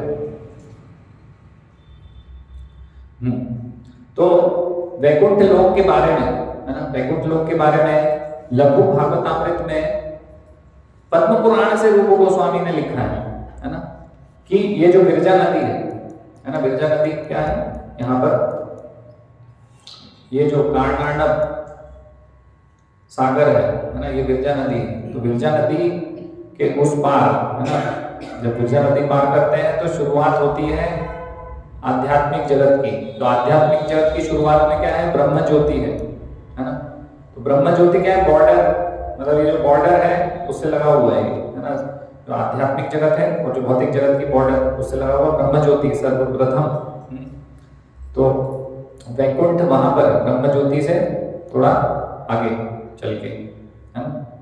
तो वैकुंठ लोक के बारे में फिर बता रहे हैं, उस आध्यात्मिक आकाश में शाश्वत अविनाशी असीमित आध्यात्मिक दुनिया है। तो शाश्वत दुनिया है ना, असीमित है, और जो अस्तित्व का 3/4 है ना, हमने चर्चा किया था त्रिपाद विभूति। तो 3/4 जो शुद्ध सत्व से बना है, ये भौतिक सत्व नहीं, शुद्ध सत्व से बना है, जो भौतिक सत्व से भी ऊपर, जो कभी क्षय नहीं होता, सनातन है, जो ब्रह्म का निवास है, जो शानदार और अनगिनत लाखों सूर्य और अग्नि है, वो चमक रहा है। वास्तव में ये जो ब्रह्म ज्योति है भगवान की अंग कांति है, लेकिन वो कैसे चमक रही है, लाखों सूर्य और अग्नि की तरह। वो कभी नहीं मुरझाता, जिसमें ज्ञान है, जो ब्रह्मांडीय विनाश की किसी भी अवधि से छुआ नहीं है। मतलब जैसे भौतिक जगत प्रकट होता है, अप्रकट होता है, तो ये कभी ऐसे अप्रकट नहीं होता, ये हमेशा से ही प्रकट है।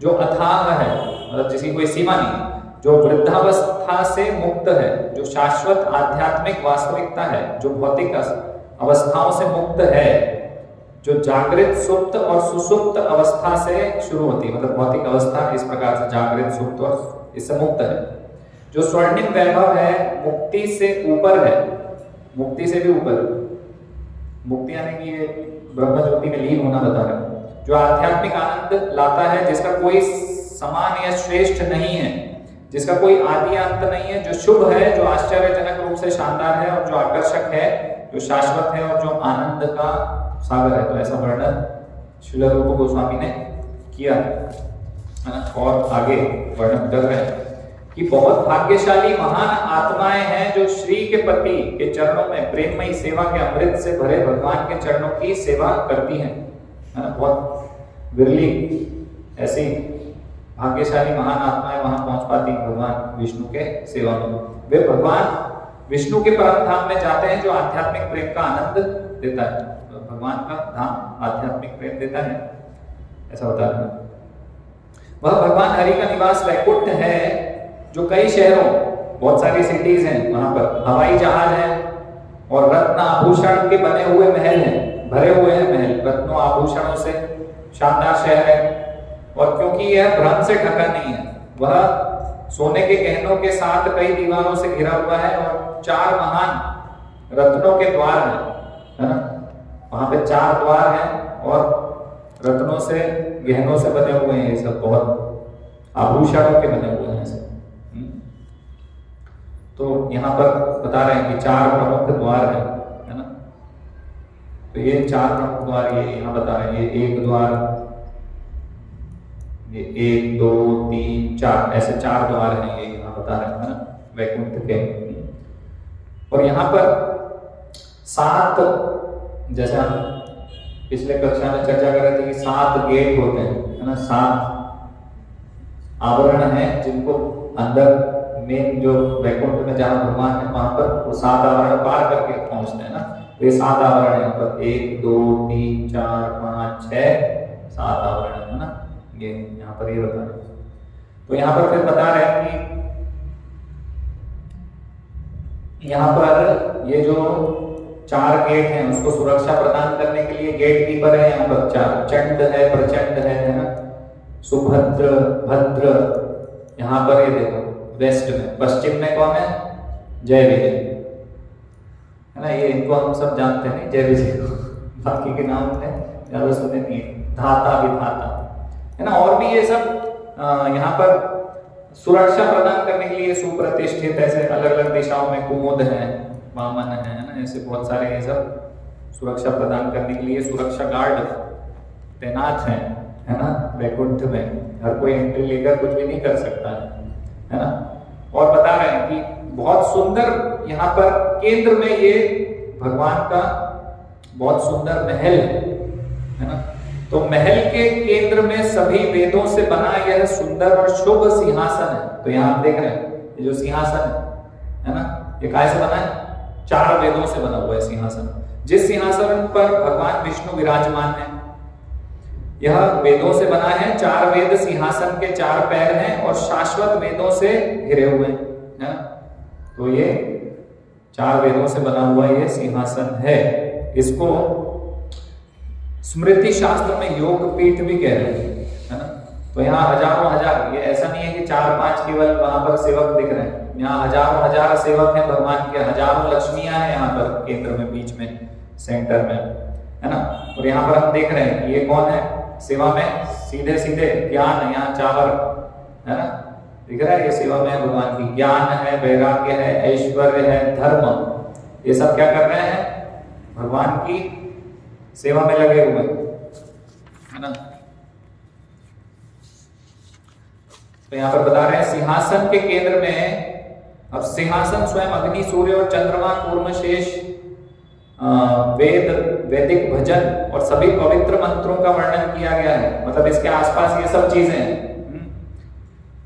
उस पवित्र स्थान में ये सब रहते हैं जो कि बना है सभी वेदों से और जिन्हें स्मृति शास्त्र में योगपीठ का नाम से जाना जाता है ना। हम जब पुष्पांजलि करते हैं हमारे आचार्य को तो पूरा बोलते हैं ना, उसमें तो बोला ना, तो रत्नागार सिंहासनम, तो रत्नों से जड़ित सिंहासन भगवान जिस पर बैठे हुए और आसपास ये सब है ना।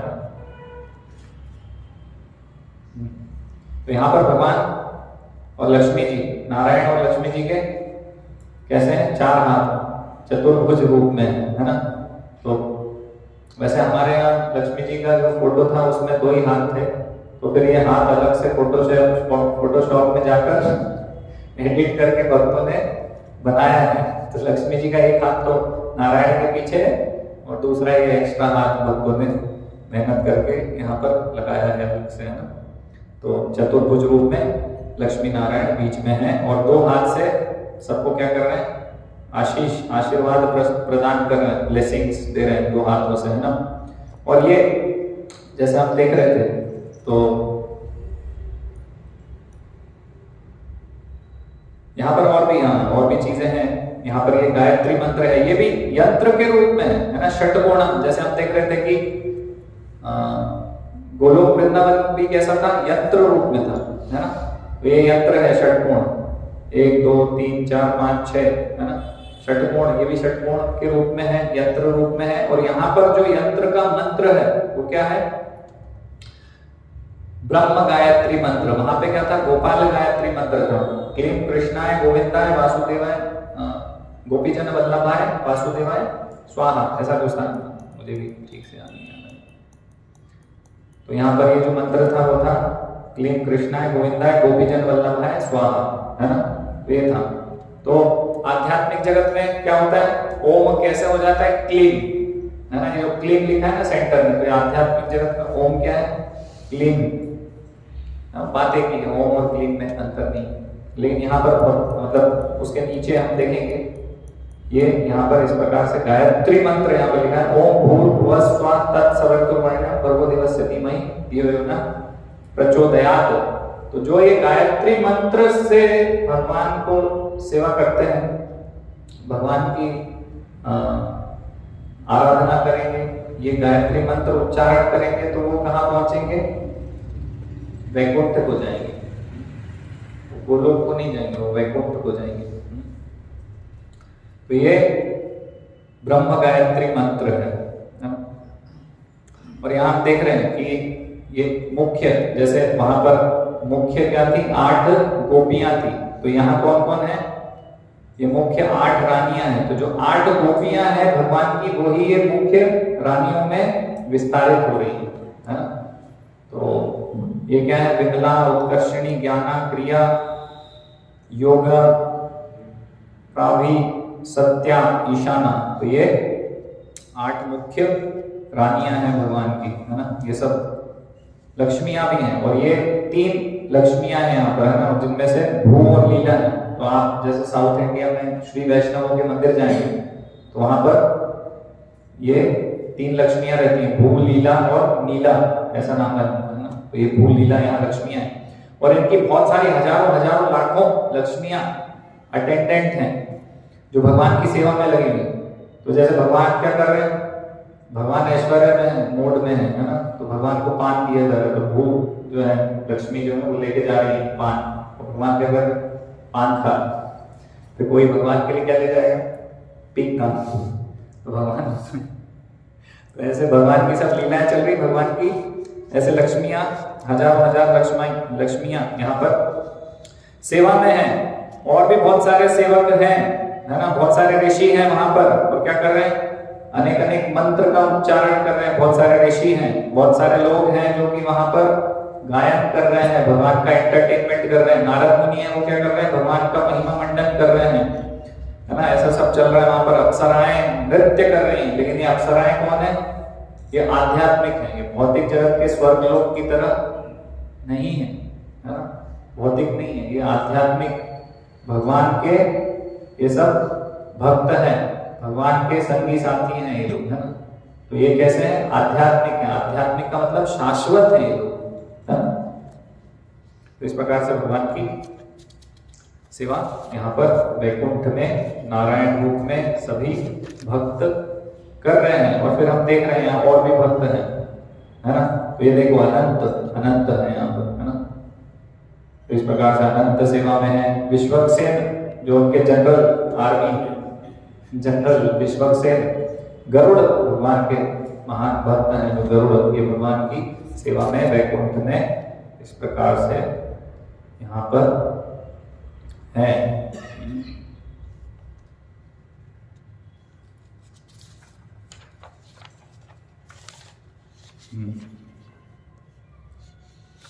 तो एक कथा है गोप कुमार की।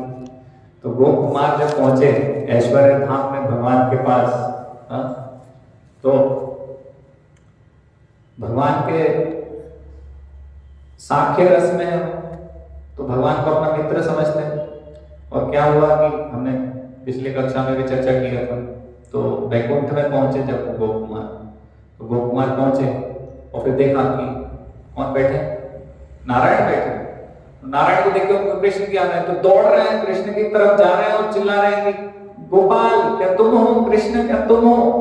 वहां पर सब देख रहे हैं, द्वारपाल, अरे कहाँ जा रहे हो भैया, कैसे जा रहे हो, हाँ रुको रुको, हाँ ऐसे नहीं मिल सकते, भगवान है भगवान, हाँ तुमको कुछ मैनर्स नहीं है, एटिकेट्स नहीं है, कुछ तमीज नहीं है, कपड़े कैसे पहने हुए हैं तुमने, ये ऐसे कपड़े, तुम तो ऐसे लग रहे हो जैसे कि गाय चराने वाला हो कोई। ऐसे अच्छी ड्रेस पहन के आना चाहिए, भगवान के पास अच्छे से आना चाहिए, चिल्लाना नहीं चाहिए। तो भगवान का जो वैकुंठ लोक है उसमें किस प्रकार से सब बहुत मैनर्स से, एटिकेट से, हम देखते हैं ना अंग्रेज पानी भी डालते हैं तो एक हाथ पीछे ऐसे बहुत अच्छे से, मुंह पे मास्क लगाया हुआ है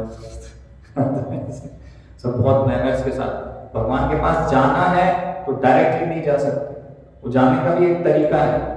तो आप इस दिशा से ऐसे जाओ और फिर भगवान के लिए दास्य भाव लेके जाओ, धीरे बोलो, पूरा मैनर्स एटिकेट्स, वैसे आप भगवान के पास जा सकते हो। आप ये क्या कर रहे हो, चिल्ला रहे हो यहाँ पर, ये सब अलाउड नहीं है, तुम कैसे व्यक्ति हो, तो दिखा रहे ये क्या हो रहा है। और भगवान वहां बैठे हैं और भगवान केवल मुस्कुरा रहे, मेरे पास आएंगे नहीं तो कृष्ण होते तो क्या तुरंत आते और लपट जाते, कहीं कुछ होता मित्रता में, यहाँ तो कुछ हो ही नहीं रहा। तो भगवान बोल रहे हैं उनको कि शांत हो जाओ, शांत, डिस्टर्बेंस मत करो, शांत। तो भगवान भी वैकुंठ के भाव में, ऐश्वर्य मूड में है भगवान, वैसे मूड में है पूरा। तो फिर वहां पर नारद मुनि भी थे, तो नारद मुनि ने बोला उनको, नारद मुनि बताया कि अरे ये तो साख्य रस में है, ये ऐसे कृष्ण के लोक से आए हैं और वो कृष्ण को वैसे भाव में देख रहे हैं। तो समझाने का प्रयास किया नारद जी ने, तो नारद जी बोल रहे हैं अरे इनको समझना चाहिए, ये समझ नहीं रहे, ऐसे थोड़ी भगवान के पास जाया जाता है ना, अच्छे से जाते हैं, तरीके से जाते हैं। ये कौन सा तरीका हुआ भगवान से ऐसे मिलने का, ऐसे नहीं मिल सकते हैं, है ना। तो दास्य रस में है, फिर वहां कुछ समय गोप कुमार रुके, और गोप कुमार जब रुके तो उन्होंने कहा यार अभी मैं कैसे सेवा करूं कृष्ण की, मतलब है तो नारायण, तो वो विचार कर रहे हैं कि कृष्ण की कैसे सेवा करूं, तो गुणगान कर रहे हैं कृष्ण का, और कृष्ण के लिए कुछ बता रहे हैं ऐसे, तो कृष्ण का गुणगान कर रहे हैं वहां पर सबके सामने, तो बोल रहे हैं कि कृष्ण ये भगवान ने क्या किया कि भगवान ने वो जो पात्र था मटका जिसमें कि दही रखा था उसको तोड़ दिया, और फिर भगवान गाय चराने गए तो भगवान ने ऐसा किया, ये सब लीला बता रहे तो कह अरे भगवान की लीला नहीं चलेगी यहाँ, ये अरे क्या कर रहे हो तुम, भगवान के लिए ऐसा नहीं बोलना है, भगवान के लिए कुछ ऐश्वर्य, भगवान का वैसा कुछ गुणगान करो, ये सब गुणगान नहीं चलेगा, ये वैकुंठ है वैकुंठ। हाँ, तुमको पता नहीं है अभी कैसे भगवान का गुणगान करना है, तो भगवान का भाव और भगवान के भक्तों का भाव वहां पर प्योर दास्य रस में है, ऐश्वर्य, भगवान का गुणगान भी करना है तो वैसा नहीं करना है, तो बता रहे हैं वहां पर चुप रहो, ये सब नहीं चलेगा, मत बोलो ऐसे। तो फिर गोप कुमार ने बताया कि देखो भाई यहाँ से तुम क्या करो, थोड़ा ऊपर द्वारिका, फिर उससे ऊपर है वृंदावन, वहां जाओ, यहाँ नहीं, तो फिर वो चले गए वहां से। तो पता चला यहाँ पर कि ऐश्वर्य भाव में है, जैसा कि मध्व संप्रदाय वाले उनके मंदिर में जाएंगे आप तो वो पूरा ऐश्वर्यशाली भगवान की सेवा में है, दास्य भाव, प्योर दास भाव, ज्यादा भगवान से दूर से और अच्छे से ढंग से भगवान से सोच समझ के व्यवहार करना है, ऐसा नहीं नारायण भगवान सोच समझ के दास्य भाव इस प्रकार से। तो ये जो पहला आवरण है हमने देखा कि ये 8 मुख्य रानियां हैं, है ना भगवान की। उसके बाद फिर यहाँ पर फिर से चतुर्व्यूह है। ये कौन सा चतुर्व्यूह है?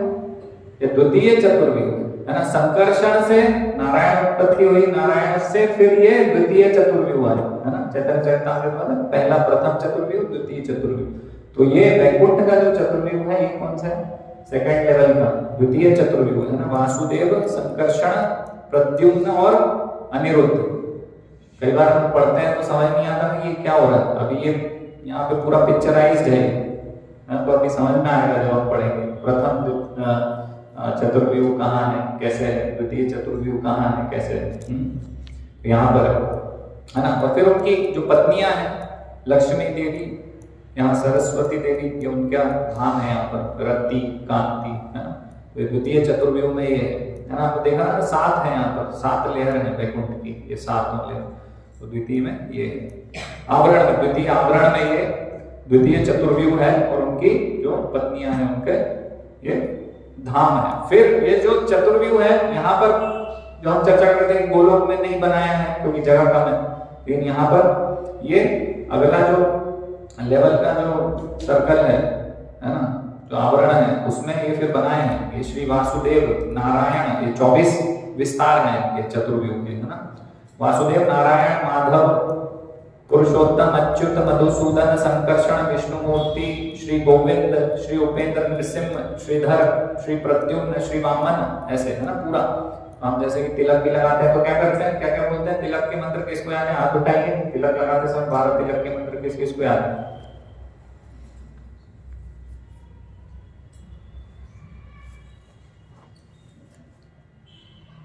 अरे केवल यशवंत प्रभु को याद, बाकी को नहीं याद है? 12 तिलक नहीं करते क्या आप लोग? अरे सब इतने सालों से आ रहे, 12 तिलक करना चाहिए सबको। तो पूरा सुरक्षित नहीं रखना है शरीर, केवल सिर बचे बाकी सबकी आवश्यकता नहीं है। तो हम यही तो बोलते हैं ना, ओम केशवाय नमः सर पे लगाते हैं, फिर नारायणाय नमः नाभि के ऊपर, है ना। फिर वक्षस्थल पे मधुसूदनाय नमः ऐसे बोलते हैं ना। तो ये वही तो है ना, उनमें से ही 12 है ना।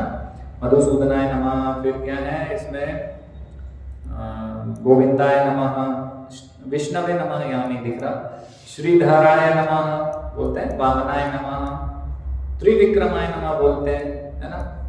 ऋषिकेशाय नमः, पद्मनाभाय नमः, दामोदराय नमः। तो ये वही उनमें से 24 में से ये है ना, इनका हम नाम लेते हैं।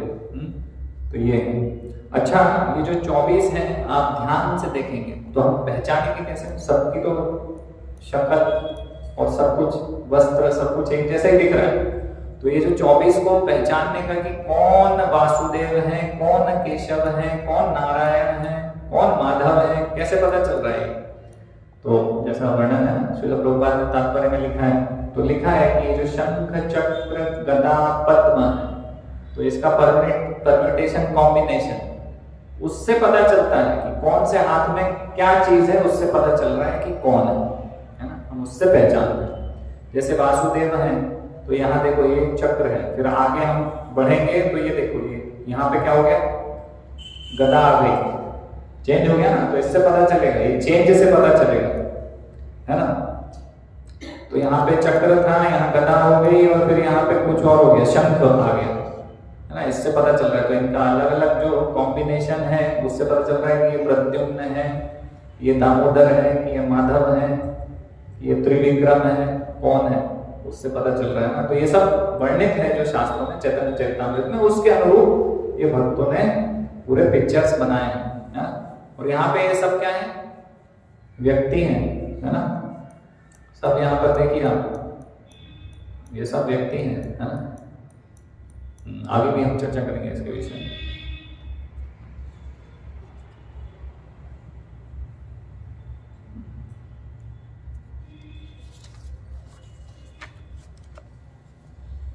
अच्छा, उसके बाद आप देखिए, उसके बाद जो आवरण है उसमें क्या है, दशावतार, मत्स्य, कूर्म, वराह, नृसिंह, वामन, है ना, ये परशुराम है, ये राम है, ये कृष्ण है ना, बुद्ध, ये कौन है, दशावतार, ये कल्कि, है ना। दशावतार स्त्रोत गाते तो हम 10 अवतारों के, मुख्य अवतारों के नाम लेते हैं ना उसमें, है ना। ये दशावतार, तो ये वैकुंठ में इनका बहुत महत्वपूर्ण स्थान है, इसीलिए हम इस जगत में भी उनका इस प्रकार से गुणगान कर रहे हैं, है ना। तो वैकुंठ से ये आ रहा है। ओके, उसके बाद का आवरण, कौन सा आवरण है, 5वां है कि 4था है? 1 2 3 4 5वां आवरण है ना। तो सत्य, है ना, भगवान के अलग अलग रूप हैं, अच्युत, अनंत, है ना। फिर अनंत के साथ साथ कौन आ गया यहाँ पे, ये कौन है, दुर्गा जी। तो अभी सबको लाइसेंस मिल गया दुर्गा जी की पूजा करने, ये तो वैकुंठ आध्यात्मिक धाम में भी हम इनकी क्यों नहीं पूजा कर सकते। अभी देखो और आगे विश्वक्सेन, है ना, जनरल विश्वक्सेन यहाँ भी। और फिर एक कौन है, गणेश जी। अरे वाह, हम लोग गणेश जी की पूजा कर सकते हैं। गणेश जी भी तो बैठे हैं यहाँ पे वैकुंठ में भगवान के पार्षद बन के।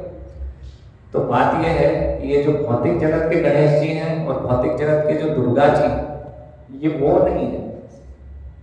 ये कौन है, जैसे अभी हम चर्चा कर रहे थे, ये कौन है, ये आध्यात्मिक है, ये लोग शाश्वत जीव हैं, भगवान के शाश्वत संगी हैं, भगवान के एसोसिएट्स हैं लोग, है ना, नित्य, भगवान की नित्य लीला में आध्यात्मिक लोक में है ये लोग। ये यहाँ के भौतिक जगत के देवी देवता नहीं है ना। तो भौतिक जगत के जो देवी देवता हैं उनको भगवान क्या करते हैं, भगवान अपने जो उनके साथी हैं उनका नाम दे देते हैं। भगवान की लीलाओं में जो भगवान के भक्त हैं उनका नाम दे देते हैं, है ना, ताकि भगवान को इस भौतिक जगत में भी अपने भक्तों का याद रहे इस प्रकार से कि हाँ, है ना। तो ऐसा नहीं है कि भौतिक जगत के दुर्गा जी और भौतिक जगत के गणेश जी का नाम इन लोगों को मिला, उल्टा है। जैसे हम बोलेंगे कि इनका नाम कृष्णदास है, तो कृष्णदास इनका नाम है इसलिए भगवान को नाम इनसे मिला है। भगवान का नाम कृष्ण है, वो इनको मिला। तो इसी प्रकार से भगवान के जो शाश्वत एसोसिएट्स, जो एटर्नल एसोसिएट्स हैं, भगवान के जो संगी साथी हैं, उनका नाम के माध्यम से भौतिक देवी देवताओं को ये नाम प्राप्त होता है ना।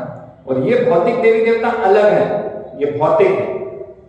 और ये जो लोग हैं, ये जो भगवान के भक्त हैं, ये कौन है, ये आध्यात्मिक है, ये शाश्वत है, समझ रहे हैं। ये अलग है और वो अलग है।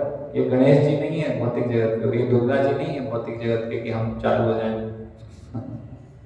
है ना? तो ये समझना होगा, है ना? उसके बाद गणेश जी, फिर शंख निधि, है ना, पद्म निधि। फिर अगला आवरण में मख यानी त्रेतायाम यजतौ मखई, यानी कि यज्ञ है ना। और फिर ऋग्वेद, फिर ये जो चारों वेद है यहाँ उपस्थित है, इन्हीं से भगवान का सिंहासन बना हुआ है। गायत्री, है ना, यहाँ पर यजुर्वेद, गरुड़, सामवेद, है ना, तो ये सब उपस्थित है। धर्म यहाँ पर उपस्थित है ना। और फिर अगले आवरण में भगवान के क्या है, शस्त्र है, तो हल है ना। अगले आवरण में हल है, और क्या है, मूसल है, और फिर क्या है, शंख है। तो ये यहाँ पर शंख बना हुआ है, लेकिन ये शंख मतलब इसकी कोई पिक्चर नहीं मिली, इसलिए शंख रखा, लेकिन ये एक व्यक्ति है।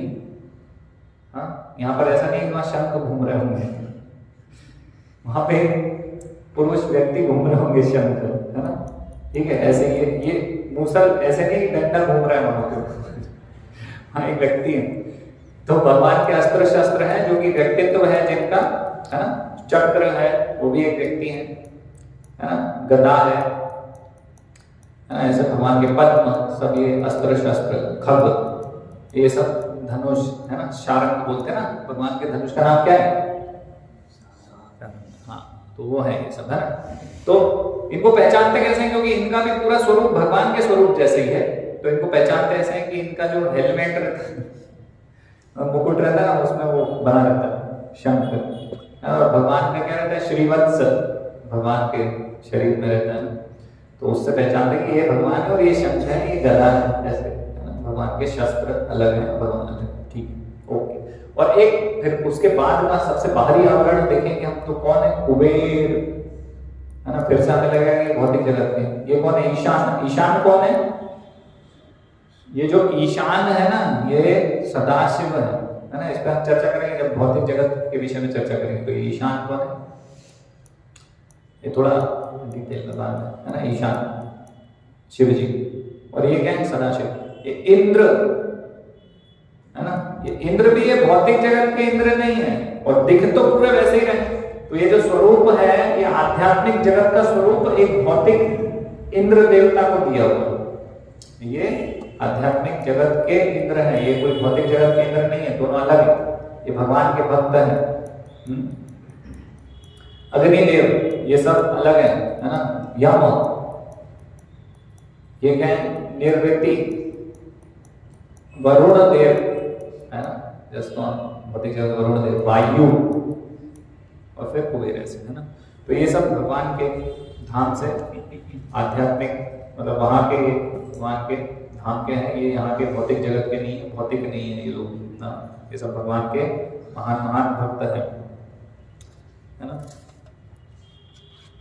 और ये सब क्या कर रहे हैं, ये सब भगवान की सुरक्षा के लिए बाहरी आवरण में है, ये सब दिक्पाल हैं, ये सब भगवान की सुरक्षा में लगे हुए हैं, भगवान के साथी हैं, भगवान के महान भक्त हैं। ओके, तो आज यही समाप्त करेंगे वैकुंठ का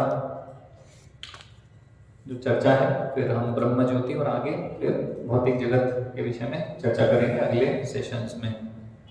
तो थोड़ा सा ये टेक्निकल होता है, टेक्निकलिटी है इसमें कि कहाँ क्या है, कैसे है, कौन सी चीज किससे बनी हुई है, भगवान किस मूड में, कौन सा रस प्रधान है, तो किस प्रकार से भगवान भक्तों से आदान प्रदान कर रहे हैं। तो किसी का कोई प्रश्न है इसमें?